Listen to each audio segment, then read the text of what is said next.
Bonjour. Écoutez, très bien, je me sens très bien. Je suis content d'avoir avoir eu du temps de jeu ces derniers deux matchs. Et voilà, par rapport à la position, je pense que c'est pas très différent de ce que j'ai l'habitude de faire. C'est vrai qu'il faut faire un peu plus attention à fermer l'axe ou à ce genre de choses. Et puis, oui, le coach, ça fait déjà un moment qu'il me fait jouer à l'entraînement. Du coup, c'était facile pour moi de m'adapter. Et avec les coéquipiers aussi qui nous aident, ça a été très bien. Quand tu as préparé cette conférence de presse, tu savais très bien qu'on allait te poser des questions sur votre séjour, votre premier séjour à Rome.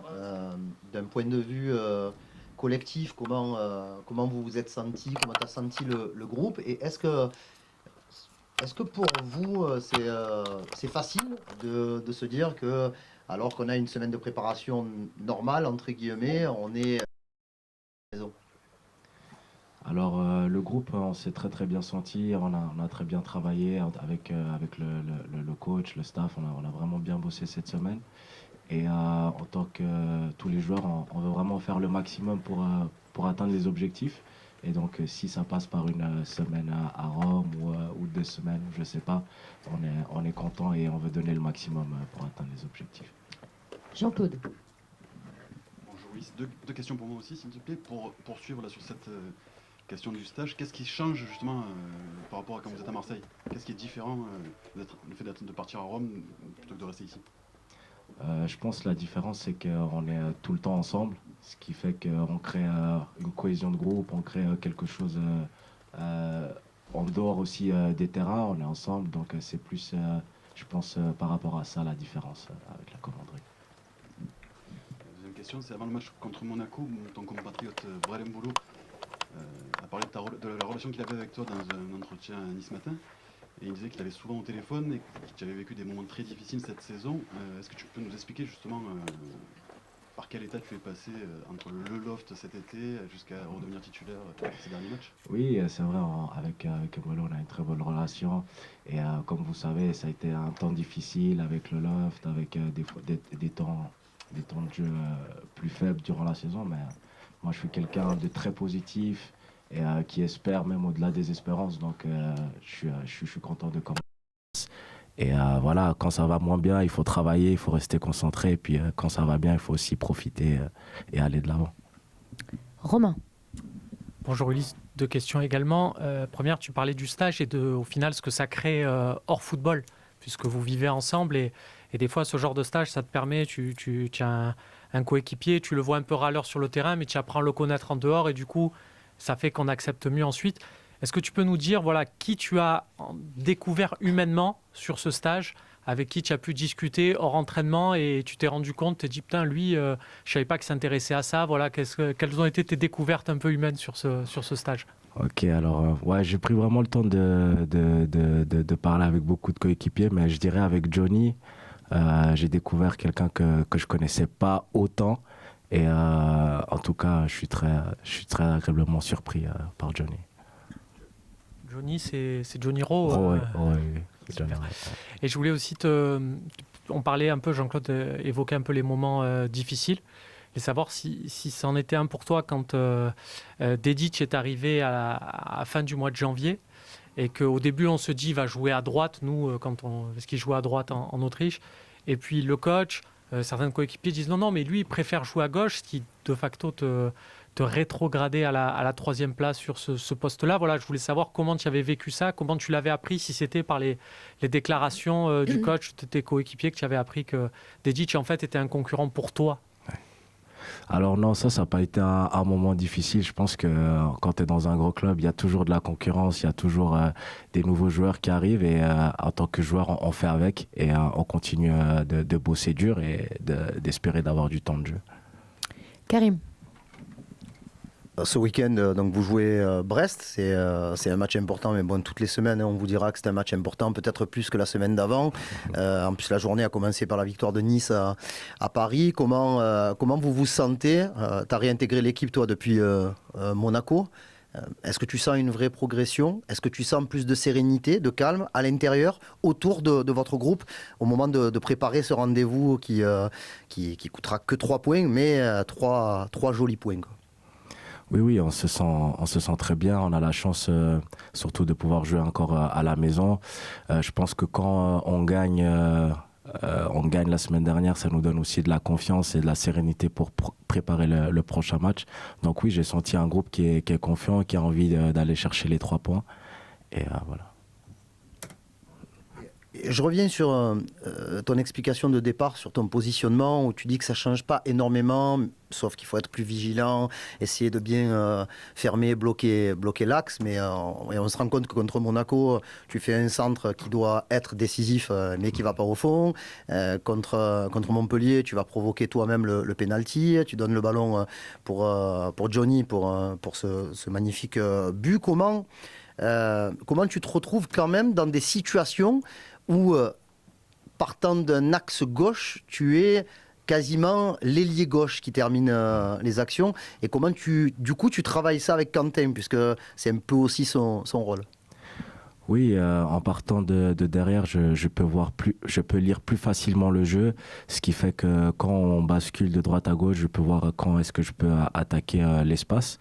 Et oui, c'est vrai qu'avec Quentin ou les personnes qui jouent à gauche, on s'adapte à l'entraînement, on travaille très bien. Et c'est vrai qu'il y a des automatismes qui se créent aussi à ce niveau-là en attaquant l'espace. Et voilà, c'est quelque chose qu'on peut faire à gauche, comme le fait Murillo à droite. Donc voilà. Flo? Ulysse, au fond à gauche. Selon les résultats, vous pourriez commencer ce match en étant 4e au classement. Est-ce que ça... Bon, on verra ça d'ailleurs, hein, avec les résultats, c'est pas fait. Mais est-ce que ça peut changer quelque chose dans l'approche? Est-ce que ça peut rajouter de la pression, selon toi, dans ce sprint final?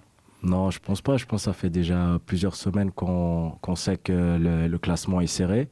Et pour notre part, on a notre destin entre nos mains. Donc ça, c'est la chose la plus importante. On se concentre vraiment sur Brest et prendre les 3 points. Et un mot sur le Vélodrome qui est derrière vous à 100% depuis le début de saison. Alors il y a eu une ou deux banderoles, un ou deux sifflets par-ci par-là, mais globalement c'est très positif. À quel point ils sont importants dans cette saison? Est-ce que tu as un message pour eux d'être derrière vous jusqu'au bout? Voilà. Est-ce que l'atout public peut aussi jouer dans cette course au podium? Oui, bien sûr, le coach il l'a déjà dit, on a vraiment de la chance d'être ici et d'être encouragé par ce public incroyable. Mon message c'est soyez avec nous jusqu'à la fin de la saison. Et oui, on a vraiment, comme j'ai dit, vraiment beaucoup de chance d'être dans un des plus beaux stades d'Europe avec ses supporters. Hugo? Bonjour Ulysse, vous êtes parti à Rome la semaine du décès du pape, donc c'était un sacré truc. Est-ce que ça a impacté au niveau logistique un petit peu le groupe? Est-ce que voilà, il y avait quelque chose d'ambiance là-dessus? Et puis quelles activités vous avez fait en dehors du foot lors de ce séjour à Rome? Est-ce que vous avez le temps de, je sais pas, d'aller à la piscine ou de faire du ping-pong? Oui, bien sûr. Ça a été, on a beaucoup discuté par rapport au décès du pape, et je pense qu'au niveau de la logistique, ça a changé quelque chose par rapport au retour. On est revenu vendredi, je pense, je suis pas sûr. Et puis oui, on a vraiment bien profité du spa et ping-pong aussi. Et je tiens à dire que c'est moi le meilleur au ping-pong. Nordine? Bonjour Ulysse, la question... Tu joues beaucoup plus de matchs dans cette fin de saison. Tout simplement, pourquoi? Est-ce que tu penses avoir progressé? Si oui, dans quel domaine? Qu'est-ce qui ont fait basculer la donne dans la tête du coach selon toi? Oui, je pense que le coach, il en attend tellement de nous chaque jour que chaque joueur a l'opportunité de s'améliorer s'il est concentré à 100%. Pour ma part, il me parle beaucoup sur mon positionnement, sur comment je dois être actif, et aussi sur mon positionnement défensif. Et je pense que sur ces aspects-là, j'ai pu répondre présent à l'entraînement, ce qui m'a donné plus de temps de jeu ces derniers temps. Slim? Bonjour Ulysse, une petite question pour savoir, toi comment t'estimes que le groupe a vraiment assimilé ce que demande Roberto Zerbi? On arrive à 4 journées de la fin, tu as pu aussi un peu observer le groupe toute la saison, participer aussi. Toi tu juges comment la progression de l'OM, et qu'est-ce qui manque encore pour que ce soit quasi parfait finalement? Alors oui, je juge qu'on applique vraiment qu'est-ce que le coach demande. Si je dois dire une seule chose qu'on pourrait mieux faire, c'est les buts encaissés qu'on encaisse quand on gagne 4-0, quand on gagne des larges scores. Je pense que sur cet aspect, on peut s'améliorer. Xavier? Ouais, bonjour Ulysse. Une petite question par rapport au sprint final, parce qu'on l'a dit, c'est très resserré en haut. Bah justement, question très simple, mais qu'est-ce qui va faire la différence? Est-ce que ça va jouer, selon vous, sur la fraîcheur mentale, sur la fraîcheur physique, sur l'équipe qui va faire le moins d'erreurs par rapport aux adversaires, aux concurrents? Voilà, comment vous voyez les choses, vous, dans le groupe? Merci. Oui, je pense que ça va se jouer au mental, ça va se jouer sur l'envie, sur les derniers matchs. Toutes les équipes veulent se qualifier. Et comme j'ai dit, nous, pour notre part, on est très concentrés, très déterminés. Et je sens vraiment un groupe qui va aller chercher cet objectif. Karim? Je poursuis un petit peu sur ce thème et tu l'as abordé juste avant en disant qu'il fallait être plus concentré, plus rigoureux, notamment pour éviter de prendre des buts. Vous avez pris le but contre Montpellier, contre Saint-Etienne, contre Le Havre. À chaque fois que vous mettez 5, vous en prenez un à chaque fois. On a l'impression que ça peut être anecdotique, mais au final, quand on regarde à la lecture du classement, vous êtes tous resserrés.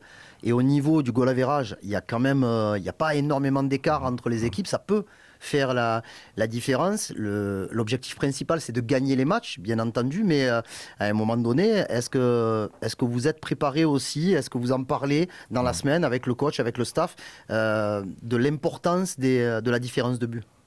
Oui, bien sûr, on met l'accent dans la semaine par rapport à l'aspect défensif. Et même après le match, on était très content d'avoir gagné, mais c'est aussi, le coach nous a aussi dit attention, on prend encore un but, donc vraiment on travaille sur ces choses pour pas que ça arrive à l'avenir.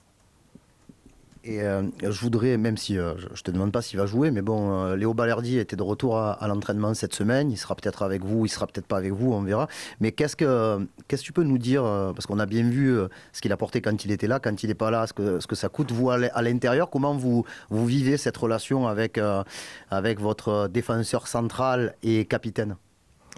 Oui, à l'entraînement, on sent tout de suite quand Léo il est là, c'est vraiment quelqu'un d'être très très important pour le groupe. On le sent, on sent qu'il ramène quelque chose en plus. Je sais pas comment ça va se passer ce week-end, mais c'est vrai que nous, les coéquipiers, on est très contents quand Léo est là avec nous et qu'il s'entraîne avec nous et qui pousse vraiment l'équipe vers le haut. Merci. Merci à vous.